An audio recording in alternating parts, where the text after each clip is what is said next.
देखिए, सबसे पहले तो I would like to congratulate the whole team because I think first of all they have put this together in a very short period of time. उनके जो एक मित्र हैं जो मुंबई से आए हैं, उन्होंने ये आई थिंक ये क्लाउनिंग भी जो है एक पर्टिकुलर टाइप का थिएटर परफॉर्मेंस है, तो उसको लेके उनको ट्रेन किया और साथ ही साथ 10 दिनों में इन्होंने एक बहुत ही रेलेवेंट जो इशू है उसके ऊपर झट से बना के इसको प्रस्तुत किया। तो सबसे पहले तो मेरा बहुत सारी कॉन्ग्रेचुलेशंस उनको, बहुत ही अच्छा परफॉर्मेंस है। This is not the first time, this is rather the second time I think I have seen Kamsa dramatic society perform and every time I see them perform, उनका जो उनकी जो मेहनत है, the kind of passion they have towards this, वो झलकता है।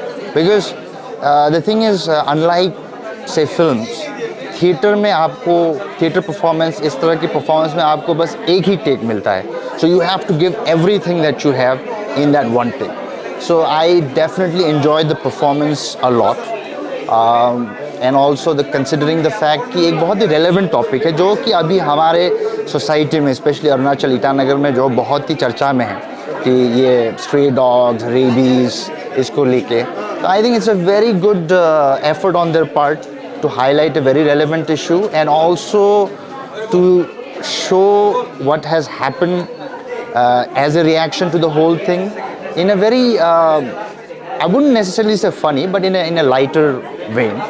तो उससे क्या होता है कि बहुत सारे लोग जो शायद से feel very strongly against dogs, I think शायद उनका भी नज़रिया कुछ हद तक बदले, वो भी समझे कि जानवरों को भी जो है प्यार और सहानुभूति की ज़रूरत है। More understanding from people, sometimes maybe even people like me who are not necessarily very avid pet lovers, but it definitely helps। I think society को आप इस तरह से जब कोई चीज़ दिखाएं, इस एक किस्म का मिरर सा है, तो आप उसको जब दिखाएं तो लोगों को अपने अंदर ये जो है इंट्रोस्पेक्शन करना पड़ता है। तो उस नाते मतलब बहुत ही अच्छा लगा and I hope they continue doing such good work again and again. देखिए, ऐसा है कि कुछ लोगों में जो है, मतलब टैलेंट देखिए सब में है, लेकिन टैलेंट भी अलग अलग प्रकार का होता है। किसी में परफॉर्मेंस आर्ट्स की तरफ ग्रेविटेशन रहता है, कोई कुछ और किस्म का परफॉर्मेंस आर्ट करना मतलब किसी और चीज़ में अपने आप को दुनिया को दर्शाना चाहता है। तो this thing when it comes to performance art, specially acting, उसके लिए ना आपको थोड़ा सा खुलना पड़ेगा कि बहुत सारे and I am pretty sure this is true about lot of the performers here as well, कि बहुत से लोग ऐसे भी होते हैं कि जो थोड़ा शाई टाइप से होते हैं, पर क्या होता है कि एक बार उनको आप एक मंच दे दो, आप उनको एक कहानी दे दो, आप उनको एक ज़रिया दे दो, साथ में टीम ला दो आप, तो क्या होता है कि एक दूसरे से देख कर वो प्रेरित होते हैं कि अरे इसने ऐसा किया, मुझे अच्छा लगा, अगर ये चीज़ मुझे करने को कहे तो मैं कैसे करूँ।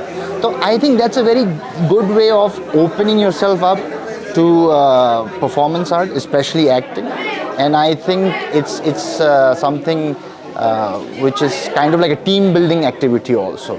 आप एक दूसरे से प्रेरित होते हो और उसी तरह से आप you open up more and you strive towards your goal in a better way। उसके लिए पहले ये बताना ज़रूरी होगा कि क्लाउन क्या है या क्लाउनी क्या है। क्लाउन एक एक्टिंग स्किल तो है ही, बट क्लाउन में जो सबसे ज़्यादा मुश्किल होता है वो है बीइंग, मतलब हो जाना। It's a child with in you. तो जब हम बड़े हो जाते हैं या जितने हम ट्रेंड एक्टर होते जाते हैं, उतना हमारे लिए वो बच्चा होना, मतलब नाइव होना, नादान होना, प्योर होना, खुल के हंसना, ये सब हम भूल जाते हैं। सिचुएशन में रहना हम भूल जाते हैं, प्रेजेंट में रहना हम भूल जाते हैं, या तो हम फ्यूचर में सोचते हैं या पास्ट में सोचते हैं। तो क्लाउन आपको प्रेजेंट में लेके आता है, आपकी अवेयरनेस, आपके सेंसेस पे काम करता है, और आप जो छोटी छोटी बारीकियाँ, जैसे मुझे अभी इनकी आवाज़ आ रही है, मुझे वहाँ से आवाज़ आ रही है, आई कैन सेंस दैट, मुझे कुछ स्मेल भी आ रही है, तो आपके पाँचों सेंसेस पे काम होता है और आपको बेसिकली आपका अवेयरनेस बढ़ाता है और आपका बचपना वापस लेके आता है। उसी तरह की एक्सरसाइजेज़ इसमें इंक्लूड की जाती हैं। तो हंसते हंसाते, खेलते खिलाते हम कुछ सीरियस गुणों पे काम करते हैं एज एन एक्टर, वो सिखाने की कोशिश की। सिखाने की क्या, मैं तो और सीखता हूँ। जितना नया ग्रुप होता है, हर शहर की अपना एक तासीर होती है, एक उसका रंग होता है, वो बरकरार रखना और उसको सीखने के बाद फिर उनको दोबारा उनसे रूबरू करवाना, वो एक काम हो जाता है। मैं किसी को बदलने की कोशिश नहीं करता हूँ, लेकिन उसको उसकी ऑथेंटिसिटी से मिलवाने की कोशिश ज़रूर करता हूँ, वो ही क्लाउनिंग करती है। सिखाना तो पहली बात मैं ऐसे बोलूँगा कि मैं जैसे कि इसके पहले ही बोला कि मैं खुद भी अभी सीख रहा हूँ, because it's a life long learning process, because ये आर्ट है और हर आर्ट का ऐसा है कि वो कभी हम आप ये नहीं कह सकते कि आपने सीख लिया। मैं भी सीख रहा हूँ अभी। और आप क्लाउनिंग के बारे में ऐसा है कि आप करके सीखते हो। हर ऑडियंस अलग होती है, हर शहर की ऑडियंस अलग होती है, तो आप करके सीखते हो। मैं प्रैक्टिस कर रहा हूँ, मैंने 2015 से इसका प्रैक्टिस सीखना खुद शुरू किया। उसके बाद फिर मैं न सिर्फ शोज़, लेकिन और भी जो लोग मार्जिन्स पे कंसीडर किए जाते हैं, जो लोग समाज का, सोसाइटी का डायरेक्ट हिस्सा नहीं समझे जाते, जैसे कि अपने LGBT कम्युनिटी के लोग हैं, रेड लाइट एरिया के लोग हैं, सेक्स वर्कर्स हैं, उनके बच्चे हैं, जुवेनाइल स्कूल हैं, या वॉर जोन एरिया है। क्लाउन विदाउट बॉर्डर्स एक और ऑर्गेनाइजेशन है जो अलग अलग देश की अलग अलग है। तो मैं जर्मनी, स्वीडन और USA और अभी इंडिया का भी बन गया, इन ऑर्गेनाइजेशन का हिस्सा रहा हूँ, जिसके तहत इन लोगों के लिए काम करता रहा हूँ। तो जब उनके साथ काम किया तब लगा कि sense of as an artist ज़्यादा वर्थ फील हुआ। तब लगा कि ये तो और मिलना चाहिए, देना चाहिए। तो हाँ, अगर मैं ये बोलूँ कि जो मैसेज कन्वेइंग है, वो जो कैंसर पेशेंट्स के लिए भी जब मैं शो करता हूँ, तो कैंसर पेशेंट्स के लिए शो करना पहले शुरू किया। क्लाउन वर्कशॉप से पहले शोज़ करने पहले शुरू किए थे, तब लगा कि हाँ करना चाहिए। तो हाँ, 2018 से चल रही हैं चीज़ें। 2018 से मैंने फिर अपना वर्कशॉप्स भी, या अलग अलग शहरों में जो थिएटर ग्रुप्स हैं या एक्टिंग स्कूल्स हैं, या जो भी बच्चे बुलाते हैं या बड़े बुलाते हैं, और हर एज ग्रुप के साथ, इवन स्कूल्स में अभी ये स्किल को कंसीडर किया गया है कि कुछ एक्टिंग स्कूल्स में और कुछ स्कूल्स में कि वो लोग बुलाते हैं। तो वो चल रहा है मुंबई में लगातार, क्योंकि क्लाउनिंग अपने आप में ही नया फॉर्म है, देखने के लिए भी, एक्टर के लिए भी नया तो है ही सबके लिए, लेकिन ऑडियंस भी अभी तैयार नहीं है कि वो नॉर्मल ऑडियंस के लिए, मतलब नॉर्मल मतलब जैसे वो ऐसा नहीं है कि आप शो देख रहे हो और आप बस चुपचाप हैं, क्योंकि ये इंटरैक्टिव फॉर्म है। एक्टर आपसे मुखातिब होगा, आपसे इंटरैक्ट करेगा, तो आपके अंदर तभी कैथार्टिक एक्सपीरियंसेस होंगे। आपको हंसना भी आ सकता है, रोना भी आ सकता है, लेकिन क्या आप तैयार हैं? एज एन ऑडियंस कई बार हम वॉल बना के आते हैं कि हम तो रिएक्ट नहीं करेंगे, या फिर हमारी ऑलरेडी वॉल्स क्रिएट हो जाती हैं। तो आज ऑडियंस ने इन्जॉय किया शो, क्योंकि 22 मिनट का शो था। मैंने खुद वहाँ पे एज एन ऑडियंस, क्योंकि मैं भी देख रहा था, नोट किया कि जैसे शो आधा हुआ तब एक्चुअली ऑडियंस ने ज़्यादा इन्जॉय करना शुरू किया। तब उनको लगा कि अच्छा, हंसना अलाउड है या हंसना है। सो इसमें मैं ऑडियंस की गलती नहीं बोलूँगा, क्योंकि क्लाउनिंग नया है, उनको ये पता ही नहीं था कि actually they are interacting with us only, मतलब ऑडियंस से ही, है ना। या फिर वो हंस सकते हैं, या फिर वो रिएक्ट कर सकते हैं, या फिर वो इंटरेक्ट कर सकते हैं, या फिर वो बातचीत कर सकते हैं। तो ये फॉर्म ही नया है, तो इसलिए आज की ऑडियंस ने उसको धीरे धीरे एंजॉय किया। मैं यकीनन कह सकता हूँ कि अगर ये 1 घंटे का शो होता तो 10 मिनट के बाद ऑडियंस हमारे साथ थी ऑलरेडी, और ऑडियंस में भी मैंने वो साइलेंस देखा कि जब शो खत्म हुआ, it was like they are waiting for more. वो और वेट कर रहे हैं कि अभी ख़त्म नहीं हुआ, ऐसे लगा, क्योंकि 22 मिनट का शो था, तो 5 मिनट तो सेटल होने में लग गए, फॉर्म शुरू हुआ है, जल्दी जल्दी सीन हो रहे हैं, क्योंकि एनर्जी बहुत हाई होती है इस शो की, या फिर सीन जल्दी जल्दी आते हैं, तो जज्ब करने में भी थोड़ा टाइम लगता है, और जल्दी जल्दी ऐसे ऐसे सीन जा रहे हैं। तो वही कि ऑडियंस भी चाहिए हमको, क्लाउनिंग एक्टर के साथ साथ क्लाउनिंग के लिए दर्शक भी हमें बनाना है, क्लाउनिंग फॉर्म के लिए। तो बहुत अच्छा लगा आज की जो ऑडियंस आई, इतना वक्त निकाल के आई बारिश के मौसम में भी, सबसे अच्छे तो ये बात थी, और I am very grateful and thankful to them. और उन्होंने एक्चुअली एंजॉय किया, क्योंकि मतलब सर्टिफिकेट मिलने के बाद भी वो लोग बैठे हुए थे, वो बहुत बड़ी बात थी। उन्होंने सबकी बातें सुनी, और जबकि हम सब ने बहुत बहुत बोला, सब जो भी हमारे गेस्ट लोग आए थे। So it was great experience with them. Thank you. सबसे पहले मैं कामसा ड्रामेटिक सोसाइटी को बहुत ज़्यादा कॉन्ग्रेचुलेट करना चाहूँगी, बहुत ही मुबारकबाद देना चाहूँगी इस तरह के एक नए एक्सपेरिमेंट के लिए। यहाँ उन्होंने 2 चीज़ों को जोड़ा, एक तो क्लाउनिंग जैसे मैंने जैसे कहा, मैं अपने साथी से बात भी कर रही थी, हम संस्कृत नाटक में पढ़ते हैं तो विदूषक होता है। विदूषक संस्कृत नाटकों में वो मेन कैरेक्टर नहीं होता, लीड कैरेक्टर नहीं होता। वो एक, आप उसको कहेंगे कि वो एक मतलब वो उनका एक साइड रोल होता है, और विदूषक का जो मुख्य काम होता है हंसना हंसाना। इसी तरह से फोक ड्रामा की भी अगर हम बात करें तो फोक ड्रामा में जो विदूषक है उनके फिर अलग अलग नाम होते हैं, सूत्रधार है, ये सब सारा, अभी जिसको वेस्टर्न में क्लाउनिंग कहते हैं। तो ये जो डॉग बाइट का जो रेबीज़ है, इसको लेके हमने देखा डिस्ट्रिक्ट जो एडमिनिस्ट्रेशन है उनके तरफ से भी बहुत सारे जो गाइडलाइंस है वो जारी किए गए। तो कुत्ता भी उसी तरह का जानवर है, या ये मतलब वो सोसाइटी के मेन स्ट्रीम में तो नहीं है, वो अदर्स नहीं कि सोसाइटी के मेन स्ट्रीम में। तो जैसे मैंने कहा, जो विदूषक है वो भी इसी तरह के वो अदर्स ने कि साइड उनका ये है, तो हिंदी में जिसको बोलते हैं हास्य में है।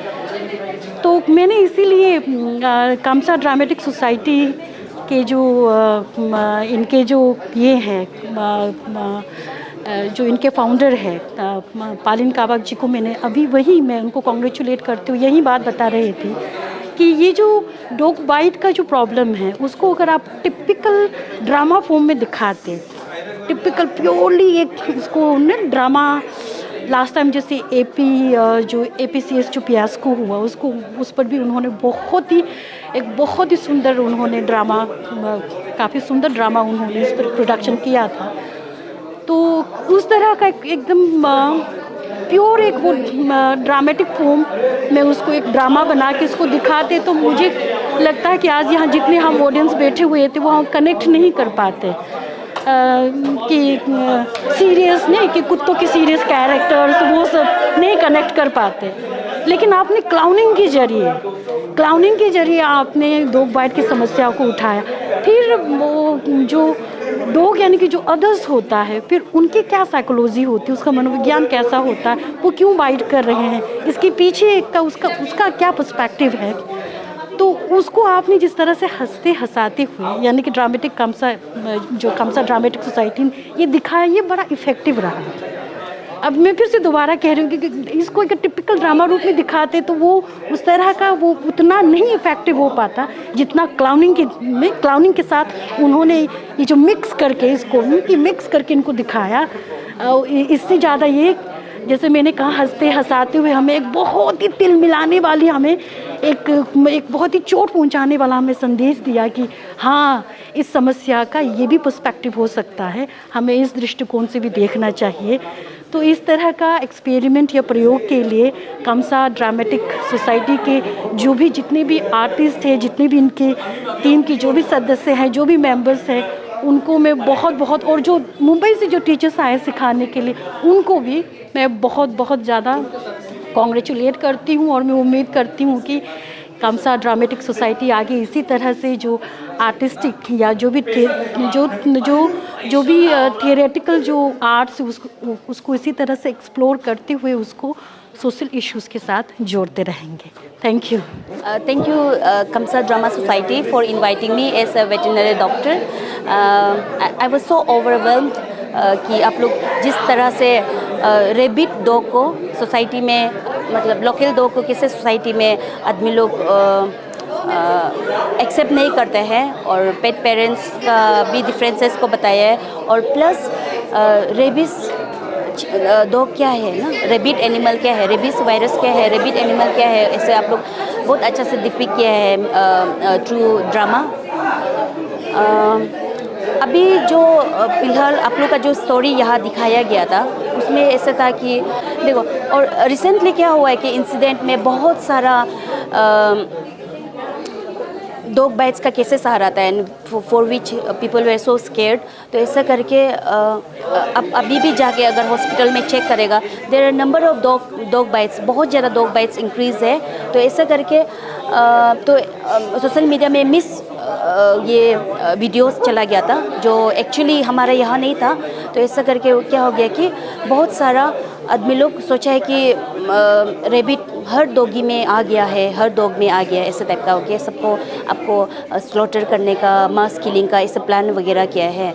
अभी भी है बहुत ज़्यादा, हर दिन तो आपका I think more than 10-20 cases तो होता है रेबिस बाइट ना, डॉग बाइट। तो ऐसा करके तो विथ थ्रू दिस हम ये बोलना चाह रहे हैं कि रेबिस जो एनिमल में ऐसे डेवलप नहीं होता है ना, दिस इज़ एक्योर, मतलब कहीं से एक्योर्ड हो जाता है या थ्रू एनी सोर्सेस। तो ऐसे हर कोई डॉगी आप जो स्ट्रीट में देखता है वो रेबिट एनिमल नहीं है। तो अगर इन केस कोई कुत्ता कट भी जाता है, टू बी सेफ ना, to be on the safer side, आप अपना रेबिस वैक्सीन ले लीजिए। और जो डॉगी को अगर डॉगी ने काटा है उसको भी आप वैक्सीन जो प्रोटोकॉल से वो आप फॉलो कर दीजिए। बहुत अच्छा था मतलब जो यक्या बोल के मतलब दो डॉगी था, तो जैसे कि वो उसको रेबिट हो गया बेचारा, वो तो रेबिट हो गया बोल के वो रह गया। बाकी जो उसका फ्रेंड्स था वो लोग मतलब ये बता रहा चाहिए कि सोसाइटी में ये था कि जो लोकल डॉग है उसको ज़्यादा एक्सेप्टेंस नहीं होता है। लोकल डॉग को हर कोई सोचता है कि ये रेबिट एनिमल है, इसको रेबिस हो गया बोल के, नहीं होता कि ये रेबिस बुक रहा होगा इसका बॉडी में, ऐसे बोल के उसको दाव से काटेगा, ऐसे दिखा रहा था ना, तो वो बहुत अच्छा था। आई थिंक कमसा ड्रामा सोसाइटी इसको बड़ा प्लेटफॉर्म में बड़ा प्लेटफॉर्म में कहीं IG पार्क वगैरह में जस्ट पब्लिक डेमोन्स्ट्रेशन करना चाहिए, not just in this small hall. सबसे पहले तो बात ये है कि ये एक फुल लेंथ प्ले नहीं था, ये नाटक नहीं था, ये बल्कि एक डेमोन्स्ट्रेशन था। और ये डेमोन्स्ट्रेशन हुआ सबसे अंत के दिन में लास्ट डे ऑफ ये वर्कशॉप था। बेसिकली ये 10 डेज का वर्कशॉप था अंडर द गाइडेंस ऑफ यश योगी, जो कि NSD के ग्रेजुएट है और एक प्रोफेशनल एक्टर एंड जो क्लाउनिंग का जो आर्ट फॉर्म है इसमें उन्होंने स्पेशलाइजेशन किया है। तो उनके गाइडेंस में ये 10 दिन का वर्कशॉप था। और एंडिंग में हम लोगों ने डिसाइड किया कि क्यों ना एक डेमोन्स्ट्रेशन किया जाए, ताकि इन 9 दिनों में जो कुछ भी इन लोगों ने सीखा, जो कुछ भी यशदा ने इन लोगों को गाइड किया, तो उसका एक ट्रायल था, एक एक्सपेरिमेंटेशन था आज ये 10वें दिनों में। तो और लोगों को बुलाया हम लोगों ने क्योंकि ये एक एक्सक्लूसिव शो था। हम लोगों ने काफ़ी एक पर्सनल शो था। हम लोगों ने बहुत कम लोगों को बुलाया क्योंकि आप देख सकते हैं कि एक स्टूडियो सेटअप है, स्लिमनेस्टिक स्टूडियो, तो कम से कम बस 30 लोगों को हमने बुलाया। ऑडियंस का रिस्पॉन्स तो आपने बाइट्स लिए ही होगा तो उन लोगों ने बताया ही होगा, सही था। It was very vibrant, they were very receptive also because demonstration तो था ही, एक थीम ओरिएंटेड था बेसिकली ये। और हम लोगों ने अभी हाल फिलहाल का जो एक बर्निंग इशू है, डॉग बाइटिंग केसेस जो चल रहा है, लोग कुत्ते को काट रहे हैं, कुत्ते लोगों को काट रहा है, जो ये मसला चल रहा है, तो हमारा as an artist Kamsa dramatic society जो हम लोगों का है एक ऑर्गेनाइजेशन, तो हम लोगों का से इसमें क्या है, हम लोगों का एक आर्टिस्टिक एक्सप्रेशन हम लोगों ने दिखाने की कोशिश किया उस जो भी 20 मिनट का प्ले के थ्रू। एक्टिंग वर्कशॉप तो अरुणाचल में इन 2-3 सालों से होते आ ही रहा है, लेकिन हम लोगों ने सोचा कि क्यों ना इस बार क्लाउनिंग जो कि अपने आप में एक आर्ट फॉर्म है, क्यों ना उसके ऊपर किया जाए। क्योंकि क्लाउनिंग सिर्फ क्योंकि जब हम क्लाउन बोलते हैं, क्योंकि यशदा ने आपको बताया ही होगा क्लाउनिंग के ऊपर उसके बारे की, वो क्लाउन के थ्रू एक्चुअली क्लाउन है क्या, क्योंकि लोगों का अलग अलग परसेप्शन है क्लाउन को लेके। हम सोचते हैं कि सर्कस में नाचने वाला जोकर है, हालांकि वो भी अपने आप में एक आर्ट फॉर्म है। तो क्लाउन है क्या, और क्लाउनिंग वर्कशॉप जब हम बोलते हैं तो सिर्फ this is not only for the people who wants to be actors, who aspire to become an actor, is also for everyone, for every layman I would say, हर किसी के लिए है, ताकि जो अंदर का जो इनर चाइल्ड है उसको निखर के बाहर ला सके, खुल के जी सके। तो वो भी एक हमारा मोटो था कि क्यों हम लोगों ने क्लाउन वर्कशॉप यहाँ पे लाया। ये बिफोर ये सेशन नहीं आने से पहले और उसके बाद हम एक फर्स्ट वर्कशॉप भी हमने किया था। And then after this session like you know I came to know about this कि जब हम लोग क्लाउनिंग के बात बोलते हैं तो हम लोग like you know we just see as a joker circus, जैसे सर ने कोट किया है, तो हम लोग भी ऐसा होता है कि रियल लाइफ में भी when it comes to us हम लोग दिन ब दिन अपने ऊपर फिल्टर्स लगाने शुरू हो जाते हैं, सच जस्ट लाइक एटीट्यूड, ईगो, जो भी है हमारे अंदर, इमोशंस डिफरेंट काइंड के, तो उसमें ही अंदर में अपना जो अंदर का सच होता है उसे हम लोग मरा देता है। And that is what all about clowning is. I think हमको ये लगा है कि ये सुंदर सा जो वर्कशॉप था जिस पर हम लोग अपना रियल सेल्फ को जानने मिला है और इससे बहुत सारा अपॉर्चुनिटीज खुल जाता है जैसे कि एक्टिंग लोग में आप अपने आप को जितने अच्छी तरह से जानेंगे उतनी अच्छी तरह से आप दूसरों को भी दिखा सकेंगे। तो यही चीज़ ही कहना मुझे। हम पहले भी वर्कशॉप ज्वाइन किया था। I am a member of Kamsa dramatic society. This is not my first workshop but this was very new for me, जो कि था क्लाउनिंग वर्कशॉप। तो वी वर थिंकिंग कि क्लाउनिंग तो ऐसा होता है कि जोकर के बारे और ऐसे हंसाना और हंसना होता है, ऐसा नहीं है। यहाँ वर्कशॉप करके पता चला है कि I think in this 10 days what I have learn from clowning is so many life lessons. एक दिन के बाद, फिर दूसरा दिन के बाद, फिर तीसरा दिन के बाद, फिर 5वां दिन के बाद, हर एक लेवल में एक जो भी यश योगी सर सिखा रहे थे, उसमें मुझे इतना सारा लाइफ लेसन एक बार में सीखने मिला। तो मुझे ये एक्सपीरियंस और ये 10 day का वर्कशॉप बहुत फुलफिलिंग, और आई थिंक हर किसी को क्लाउनिंग ज्वाइन करना चाहिए। बस मैं वो कहना चाहती हूँ। Thank you.